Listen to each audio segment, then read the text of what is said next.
honorables invités. Nous voilà donc rendus à la 6e édition de la Foire internationale de Madagascar, qui, de façon très exceptionnelle, nous semble-t-il, cette année, accueille un peu plus d'une quinzaine de pays, nous sommes pratiquement à 18, et un nombre de participants exceptionnels qui dépasse les 400, se répartissant sur un peu moins de 1000 stands, ce qui est considérable. Ce qui fait de cette manifestation, la Foire internationale de Madagascar, la première manifestation, certes de Madagascar, mais également de la région sud-ouest de l'océan Indien. Donc nous en sommes particulièrement fiers et je dois rendre immédiatement un hommage vibrant à l'ensemble du secteur privé.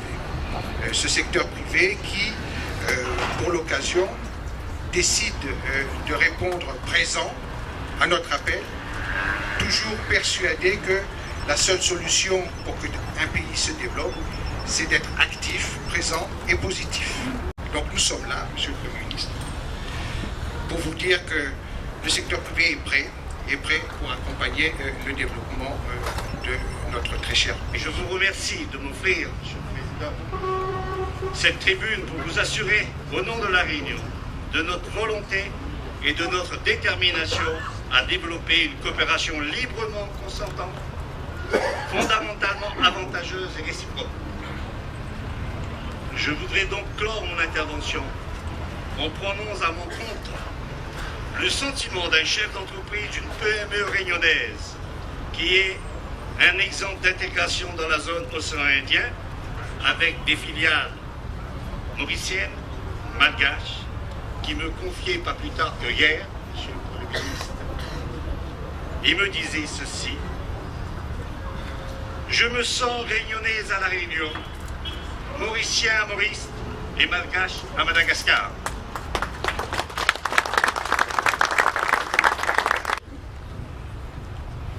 En associant l'image de la Fédération des chambres de commerce et d'industrie à la Foire internationale de Madagascar, FIM, nous voudrions affirmer notre volonté d'être partie prenante à cet événement économique qui profite à l'ensemble du tissu entrepreneurial de Madagascar.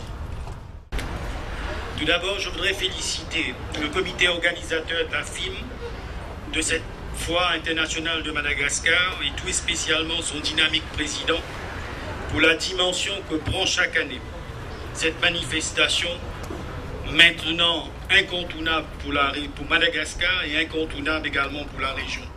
Retrouver et conserver la confiance de nos partenaires commerciaux est un des objectifs que nous nous sommes fixés et nous ne parviendrons à les atteindre qu'avec la participation active de tous les opérateurs économiques.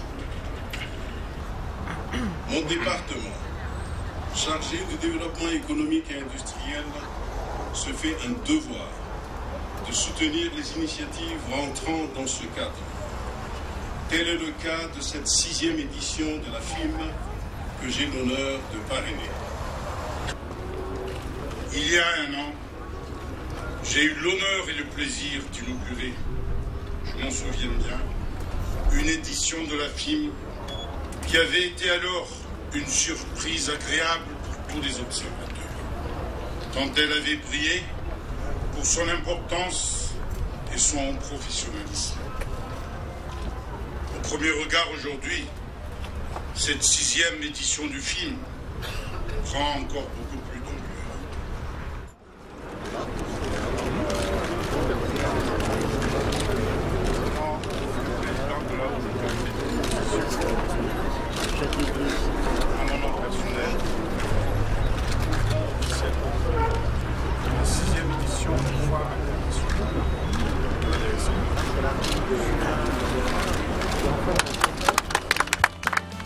L'ampleur a doublé par rapport à la FIM de l'année dernière. Et je vous encourage à faire beaucoup plus davantage. Merci. La reconnaissance politique, de toutes les façons, ne peut s'obtenir qu'à travers des performances économiques et notamment à travers un environnement des affaires qui soit le plus incitatif pour les affaires. Et la preuve, l'organisation de la FIM est vraiment une chance effectivement. Donc la FIM est une bonne opportunité pour nous puisque ça nous permet d'avoir, disons, à portée de main l'essentiel des opérateurs économiques de la région et notamment donc en ce qui nous intéresse, Madagascar et Mayotte. Jamais il n'a existé une volonté économique aussi forte dans la région et cette volonté, maintenant il y a l'existence d'une volonté politique de renforcement de coopération régionale. Pour moi, c'est la seule manifestation régionale qui existe pour l'instant de cette envergure dans l'océan Indien et c'est bien qu'on en a une. Maintenant, donc, manifestement, toutes les îles sont représentées dans la région et que je pense que maintenant l'heure est venue pour avoir une manifestation en invitant d'autres pays.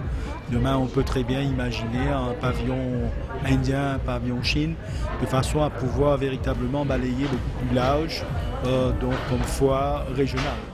C'est vrai qu'on ne peut que constater la progression phénoménale et la montée en puissance de cette foire. On voit bien tant sur le volume, la surface avec le nombre d'exposants, mais on le voit également sur le professionnalisme des entreprises, des opérateurs économiques qui font de plus en plus d'efforts pour avoir des stands de qualité et montrer une vitrine du savoir-faire malgache et au-delà, donc océan Indien, parce que c'est aussi l'intérêt de la foire internationale de Madagascar, c'est de donner cette régionalisation à nos entreprises.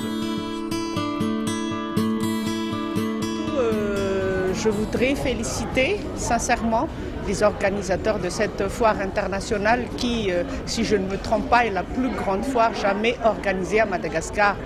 Je prends ça comme un honneur pour Madagascar et surtout une opportunité pour les investisseurs de se connaître. Donc ça pourrait être le fer de lance d'une économie à Madagascar. On en a vraiment besoin et je crois que c'est quelque chose de très important qui se passe là en ce moment.